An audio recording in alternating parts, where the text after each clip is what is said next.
Everywhere you look right now, people are talking about AI.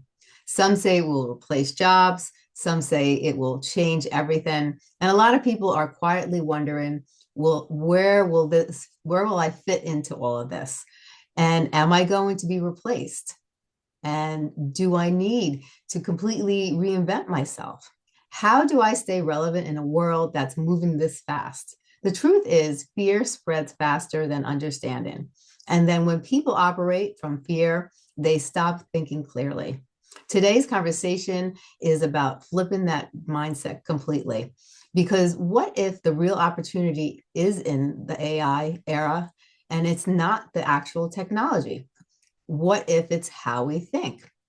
Now, today I have a great guest that is going to teach you all of this, and you're going to be blown away. His name is Asim, and you recently published a book, Unblocked. It was called Unblocked: The Power of Real Intelligence in the Era of AI. So I'm really excited to learn a little bit more about this later on, but I want to just start here. What is real intelligence, and why do people need to understand it right now? Thank you, Stacey, for having me on this podcast. And namaste, everyone. Yes, this is my opportunity finally, after 32 years in the tech arena, to how I discovered what real intelligence was. I pointed out to my right side of the brain. That's the real part. And the left side is what I call is the artificial or the logical part. And then the real intelligence is where we come up with our emotions, creativity, empathy, ethics, all that soft sounding skill stuff. That is real intelligence, where the human judgment comes into play. Yes, so we can program a computer, but who does the programming? The Right. humans do. That's the real intelligence. So now we are basically coming in the era of automation, orchestration.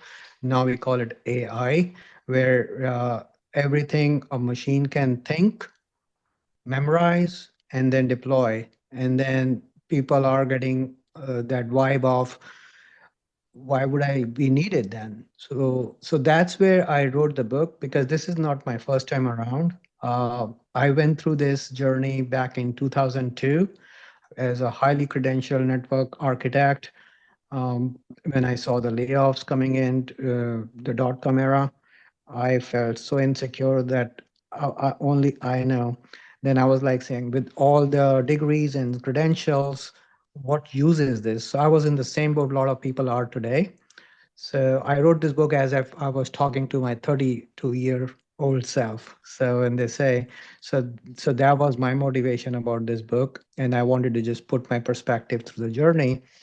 So when I was insecure back in 2002, I thought, okay, there is a greener pasture in the financial markets. So I took that route, learned professionally, and over 20 years, I've been basically not gone the same amount of success that had imagined.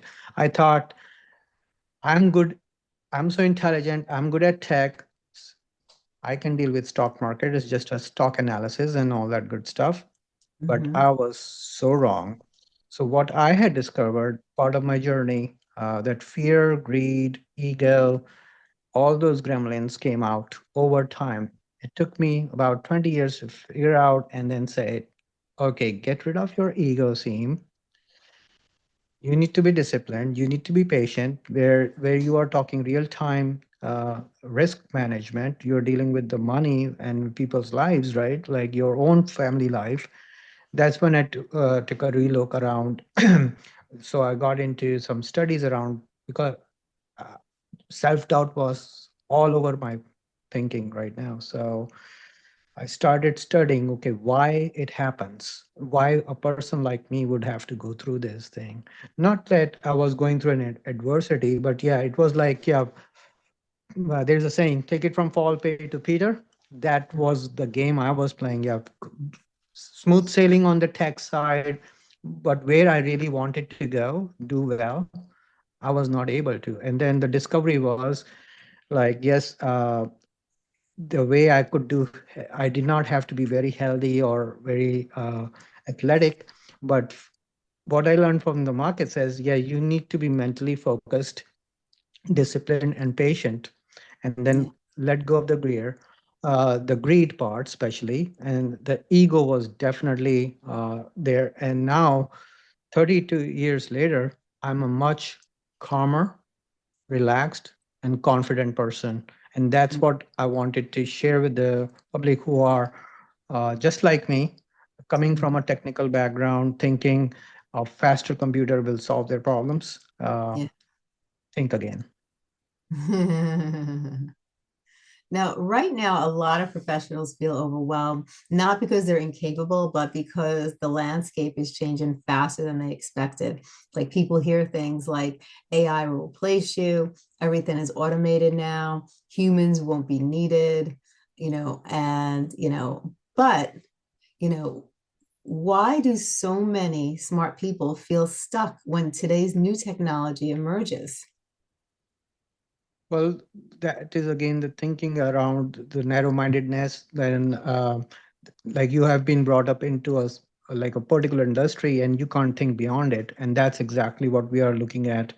And then AI to me is an opportunity where, like guy like me, can also think outside the box, right? Outside your own lane. Mhm.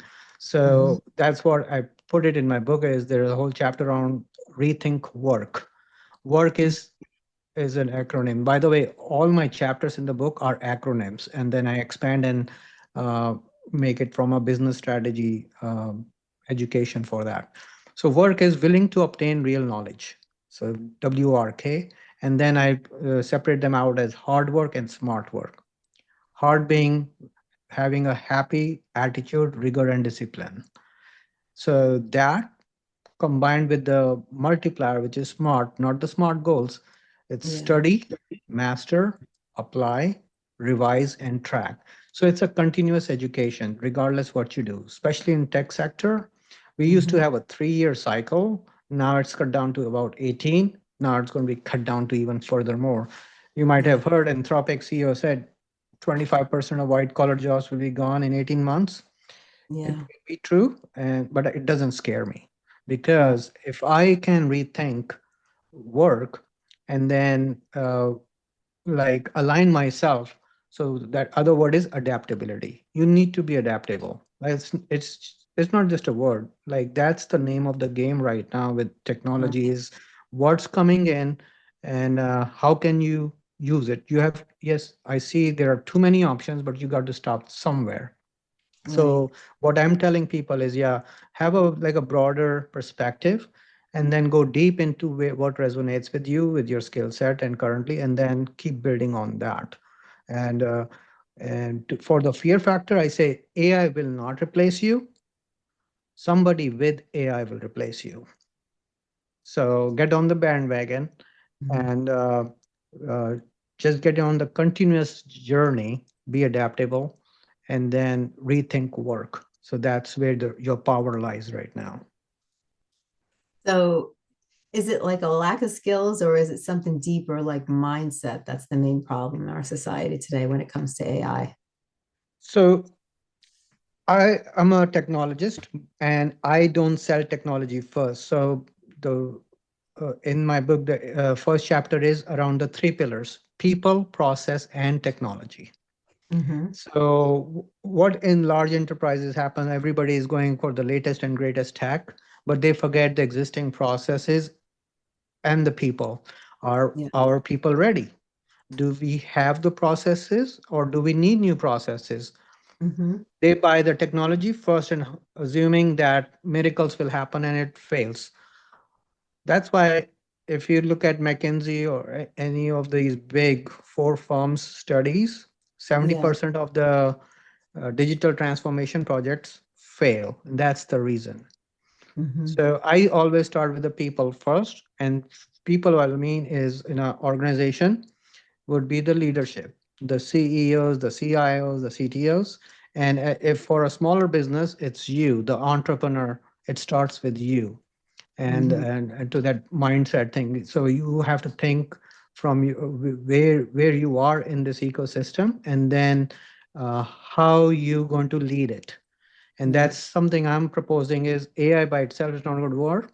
is the AI governance is going to be uh, the more popular mechanics for going it forward. So that's where it is. Wow. So you say something powerful in your message. You say stop buying fear and start building the future. Now let's talk about that. Like, why does fear spread so quickly during technology tech changes? Well, the first thing is the speed of movement. People can't catch up, right? We are humans. We get Mhm, tend to get complacent. They said mhm. there used to be time where you say, okay, you have done your high school, get a degree, and you don't have to worry about it.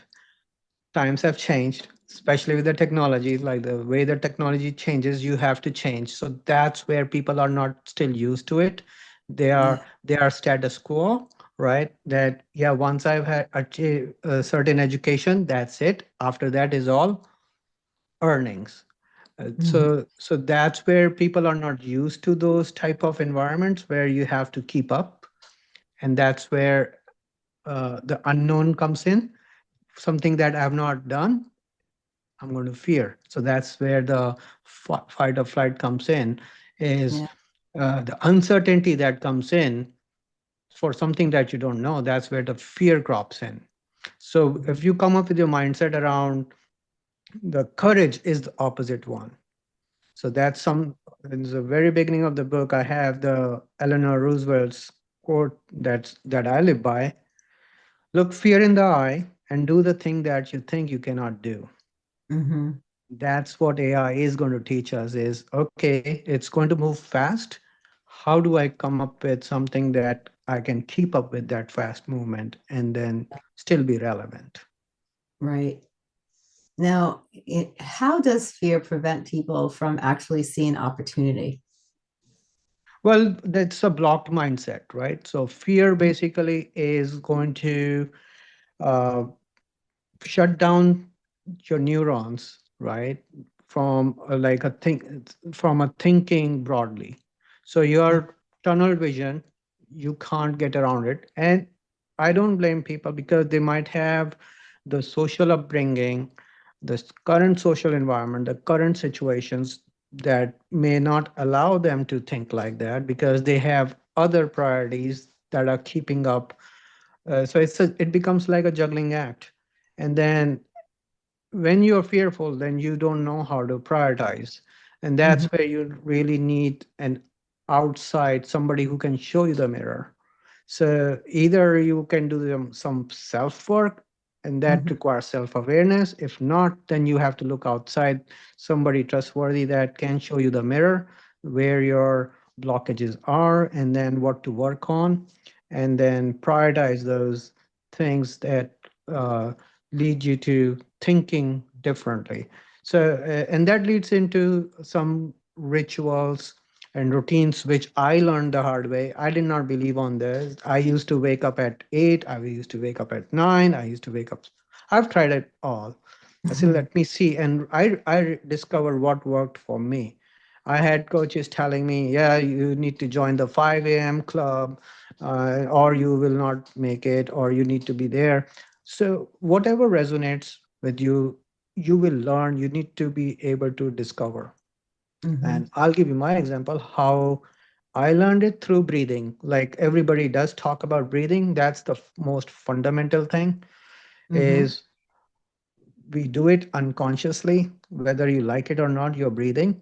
So Yeah. once you start becoming aware of your breathing, that's where the light starts igniting. And then things starts to become in your awareness. So for the fear, I don't say it's not going to happen. Tomorrow something else will come and you become fearful. So you need to prepare yourself to become aware of the fear and then be able to let it go. That's what Mm. the monks do. If you talk to any monk, that's what they say. Yeah, we get afraid all the time, but we acknowledge it and it takes practice. So, Yeah. Now, your book introduces the concept of real intelligence, not artificial intelligence, and not just data, but real intelligence. So, break this down for us. Like, how does real intelligence, like, what does it consist of?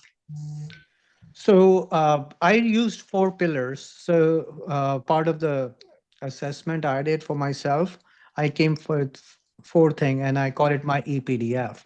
It's energy, Mm-hmm. patience, discipline, and focus. So so that is like my personal operating system, and I'll talk about my app that's built around that. Is Yeah. like when I was down and about, like not figuring out, okay, why I'm good here and why I'm not. I was going through a lot of self doubt and uncertainty about myself. Mm-hmm. I lost a lot of energy. I gained a lot of weight in the process because of eating habits and other stuff. And I I was like iron deficient, and I discovered those. So energy was my thing. That's why I was not able to wake up on time, right? Or sometime I would, sometime I won't. And I would Right. uh, come around noon or 2 o'clock, the carbohydrate crash would come in. All those things would, I was like, why is this happening to me? Right. So energy management became my focus to start with. Get myself aligned, eating habits, and then breathing definitely helped. And then coming up with some ritual from discipline and patience. Mm-hmm. The patience is especially in the markets. That was my killer, right? I was very impatient, just like a technologist would be. Get it working, right? Same Right. thing, fast results. So that didn't work. So patience is something I had to learn the hard way and make it core to my personality. So, and patience is basically what I've learned through other studies is it's not how long you have to wait. It's Mm-hmm. like how you behave when you have to wait that long. So there's a behavior part of it. And that behavior leads to your actions, whether you make good decisions or bad decisions. Right. And focus again is a whole chapter in my book, which is finding opportunity, creating unlimited success, FOCUS. Mm-hmm. But focus for me was I can't be doing 10 different things, whether it's technology or whether it's financial market. In order to be a good risk manager, I need to focus on certain aspects of the market. Right. So you can't chop wood with a blunt axe. That was the mantra, right? So that's what I was doing all these years, Yeah. trying to chop the financial market with the blunt axe. So Mhm. so that's where I needed to sharpen. And that's where the real intelligence came in. Like, okay, high IQ combined with lots of more of EQ.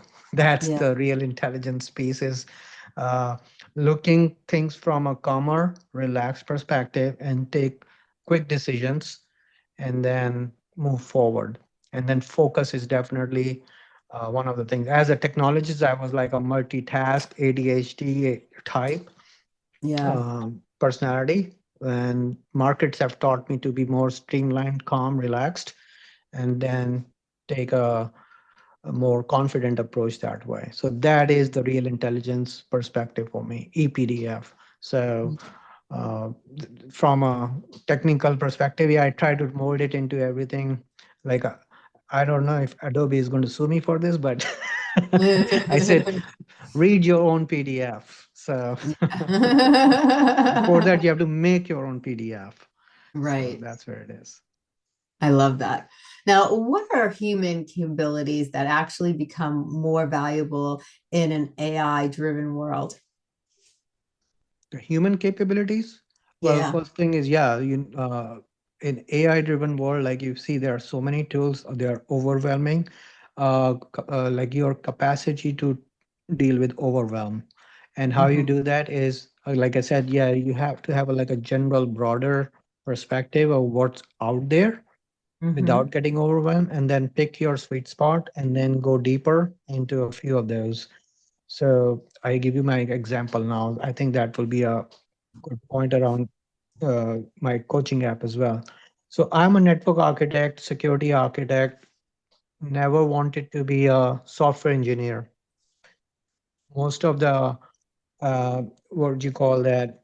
People think, yeah, you're from India, you must be a software engineer. But I was one of the initial that I didn't like it. Yeah. So I chose that path. And now I was thinking everything is software. Maybe I made a mistake. So but no, networking has been great to me, and it's still very a viable profession. But now with automation, a lot of network engineers are fearful. Oh, I don't like programming. Asim, what do I do? So now, just after I published my book, I started looking into these vibe coding tools around AI. Say, let me see, because I was doing some research like around how will AI play for a non-programmer, right? Right. And in the networking space, that's where my research started 2 years ago. And then I found out, yep, there are ways. I knew quite a few tools back then, but now, as of last year only, there were different tools that came in that say all you have to do is talk and just give an idea and the app will do it for you. And that's exactly I used. I analyzed, just like we do in any technology project. You come up with two, three options, evaluate, and then finalize based on the parameters you set. So I came up with that. Took me 1 week to develop the coaching app that is on my website right now, from soup to nuts and production ready, uh, ready for customers. So what it took, some research, uh, and a context that I had to give it. I Hmm. knew OI is a vast jungle. It will go crazy. So I trained my tool to say, okay, here's my book. This is my philosophy. These are my frameworks from my company. Hmm. This is your parameter, and you're Hmm. going to create a app like Asim is talking to someone, Right. but on an app, and that's the app I built. I So love. and it has that personal assessment piece in it, the Hmm. EPDF. That's where we start, where you Right. are. You do your assessment, and then there is an assessment around all the business frameworks I talk about. Hmm. It's available on my website, and there is a free trial version for people to test it out. So that would be a good one. Wow. Now, one of the most powerful ideas in your book is that you are the solution architect in your life. Now, that's a very empowering idea, but also a challenging one because it means responsibility. So, explain this framework. Like, what does it mean to become a solution architect in your own career and in your own life? Yeah, so it's a phrase in itself if you don't do anything about it.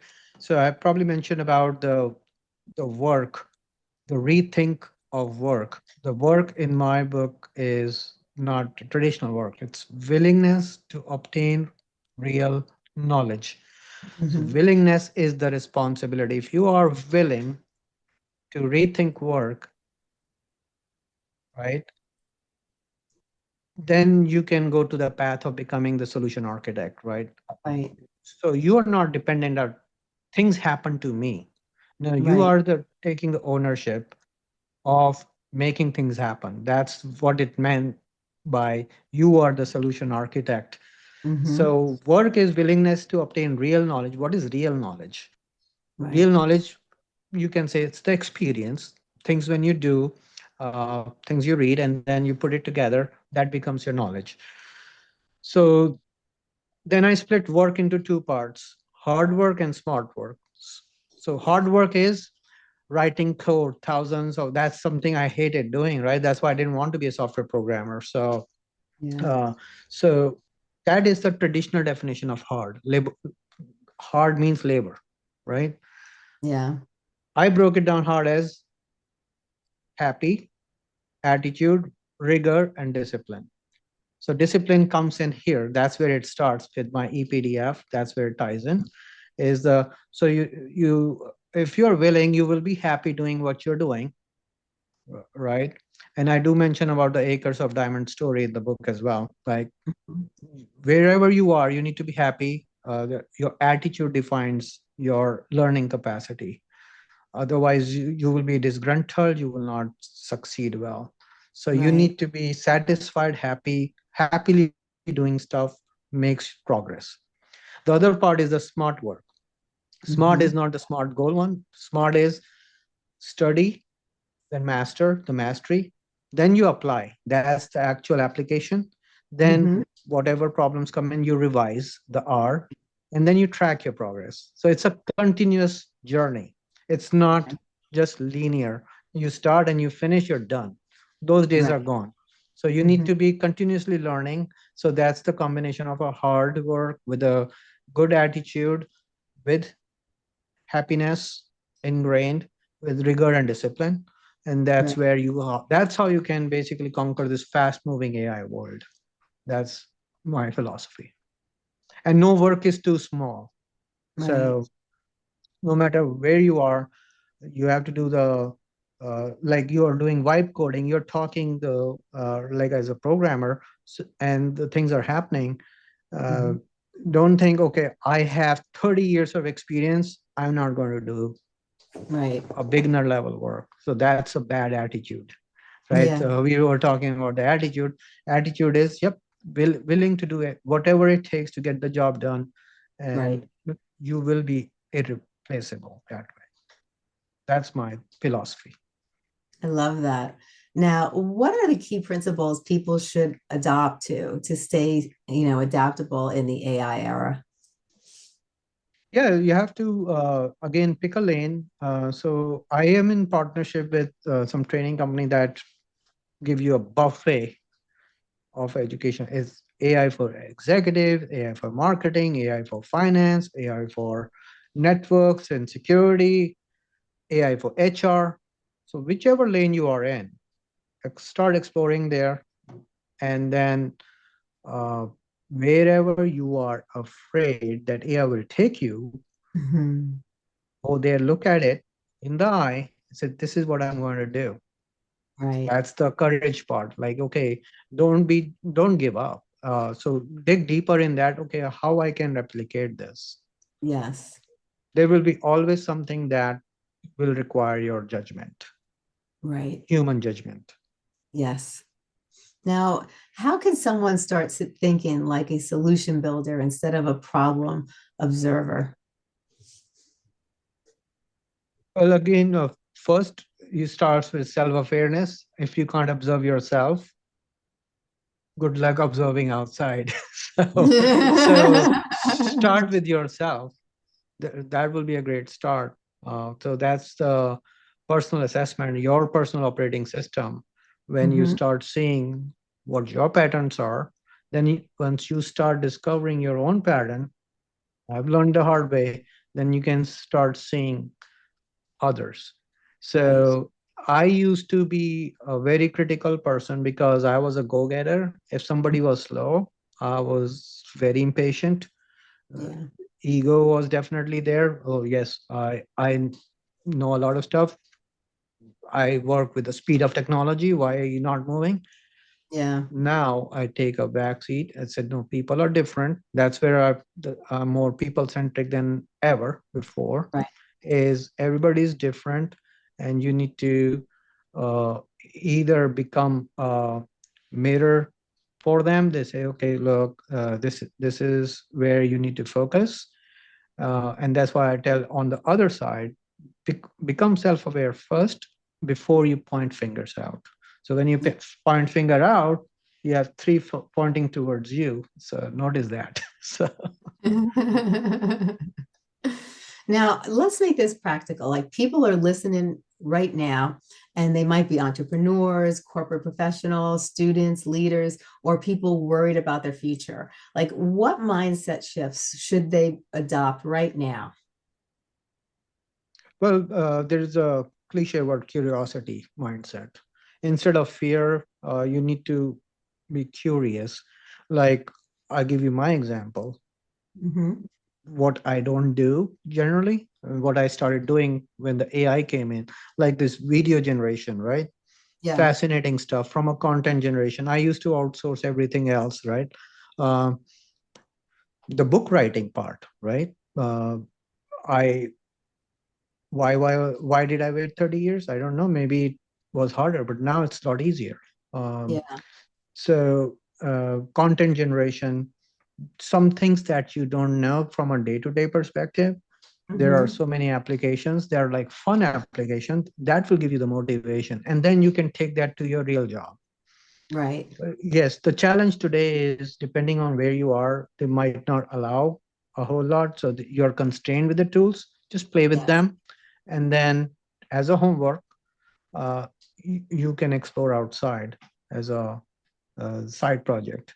So, Right. so those are the things, because there are things that are not pertain to my day-to-day business that I Right. play around with, um, like video generation or whatever, posting, the content generation, um, with use of AI tools. That's how I'm learning.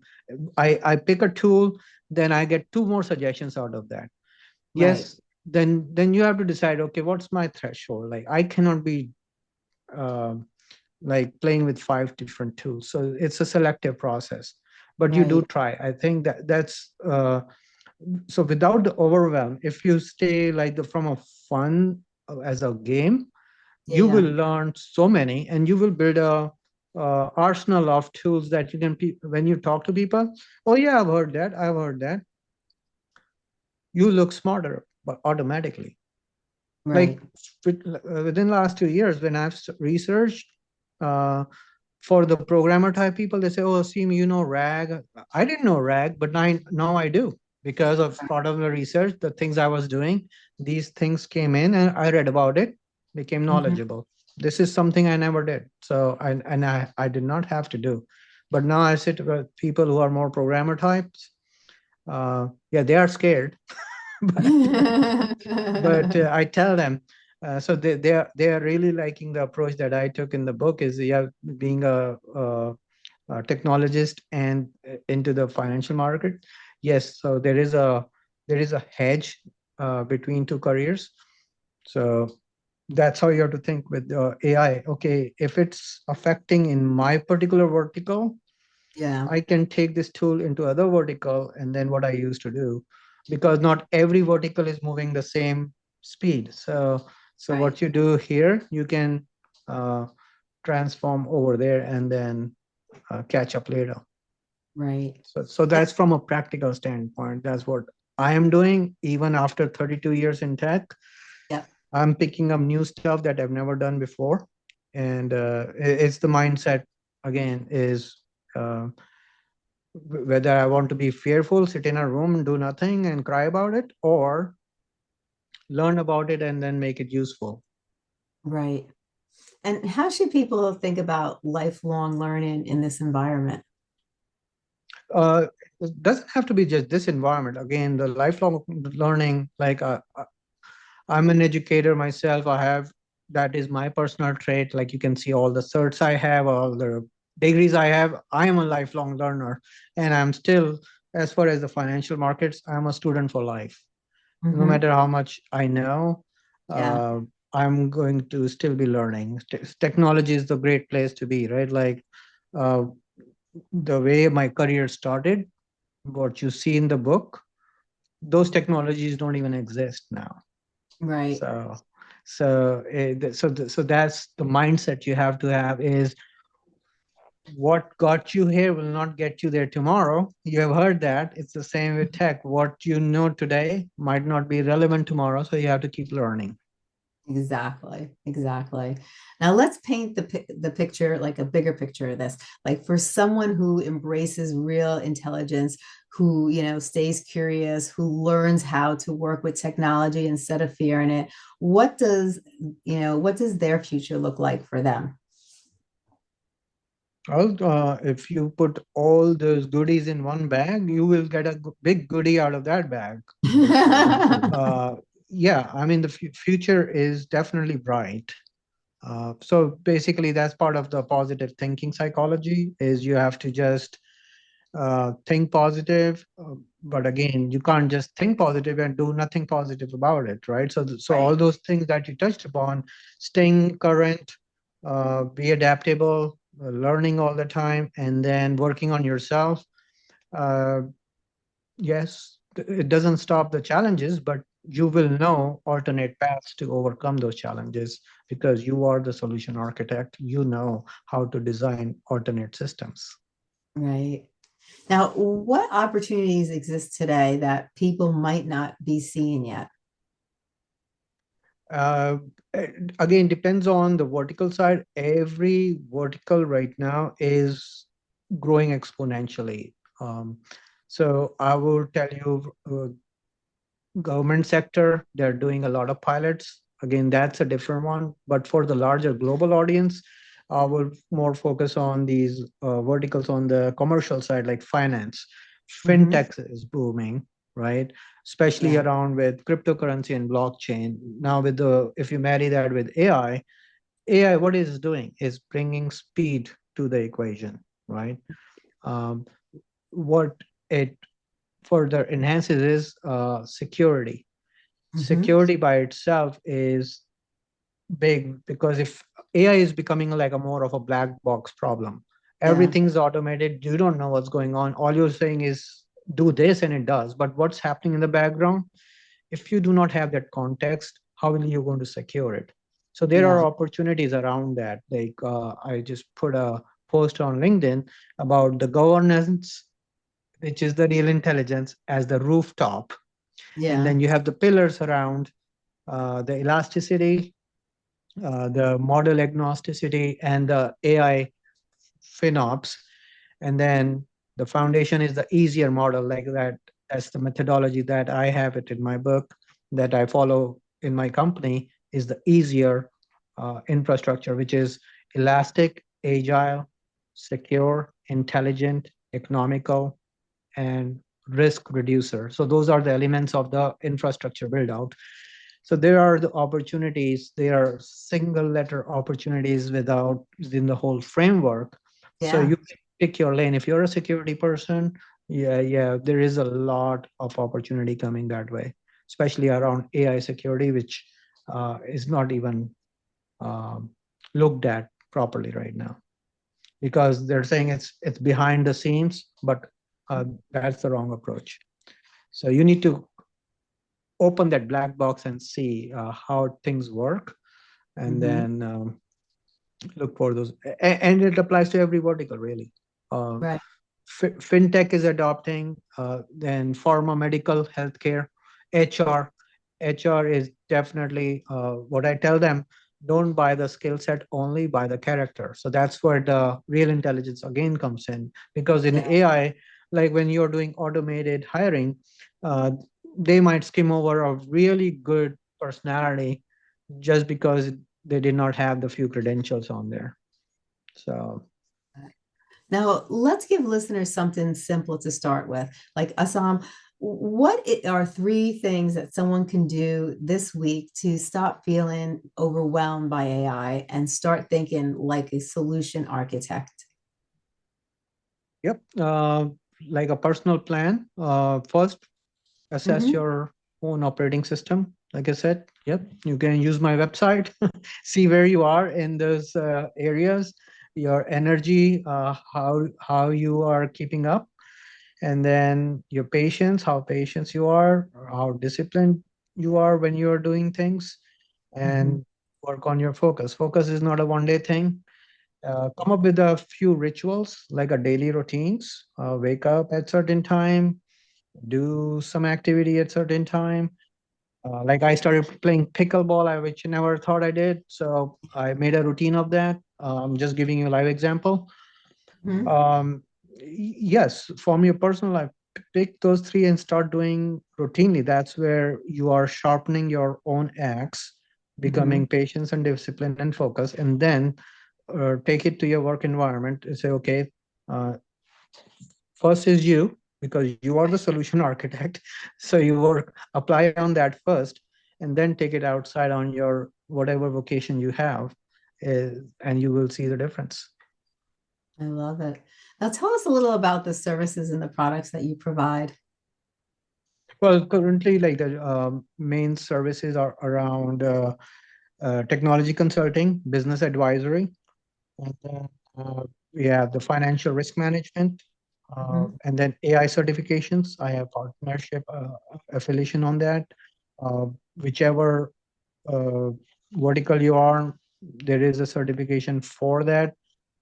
And then I mentioned about the coaching, AI coaching. Then there is, on top of that, if you are a little bit impressed about the frameworks, uh, you can do a one-on-one with me.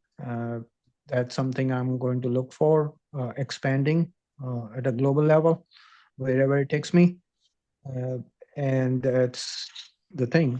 You can start reading the book, and you see if you like it, then the coaching will make more sense. And you can always connect with me. I'm on LinkedIn, I'm on Insta, I'm on TikTok. I'm just trying to uh, get more visibility around this because I've been more on the B2B and B2G. Now I'm going to B2C, uh, wider audience. Uh, Love to help anyway, share my journey.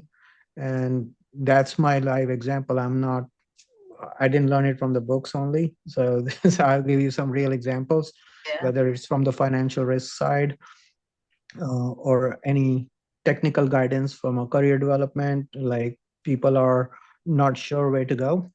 Hmm. So I've started helping out within my family. Like anybody asks me, okay, what do I do? So it, there is a lot of opportunity there. Um, no need to be fearful. Just look forward to it, look in the eye, and say, yes, I can. I love That's the it. attitude. I love it. I love it. And for the listeners, technology will continue to evolve. And that part is inevitable. The real question is, will people evolve with it? And the message behind Unblocked is simple but powerful. And stop buying fear, start building the future. Because the most important intelligence in AI era is still human. And this is a conversation sparked new thinking for you. So think about that. And we'll include Asim's book in the show notes, along with his app and information in the show notes where you can find him. And if you want more conversations that help you navigate change and solve real problems, follow this podcast. And remember, we're not here to predict the future. We're here to help you build it. And Asim, I thank you so much for being on the show today. You were amazing. You really shed some light on a lot of areas that people don't really go deep enough into thought about. The fear, sometimes fear blocks our thoughts and it takes over our minds sometimes if we let it. So I really, really thought today's conversation was really valuable. You did a wonderful job explaining, both sides, of the brain and how everything works and how we shouldn't fear it and how to actually use it and the benefits that it has and how it's a part of our society and it's not something that is going to work against us, but it'll help us in the long run. So I just want to thank you so much for being on the show and thank you so much for taking your time to share your knowledge with us. I want to thank you again for having me and let me share my journey. And I hope I was able to inspire a few. And that was my hope when I was writing the book. I said, enough is enough. I've waited enough. Now is the time to share. And Yes. I'm sure there are many people like me out there. So Oh, they will find it useful. well, you inspired me. Thank you. Well, have a great day, Asim, and thank you so much once again. All right. Thank you. Bye bye. Bye bye.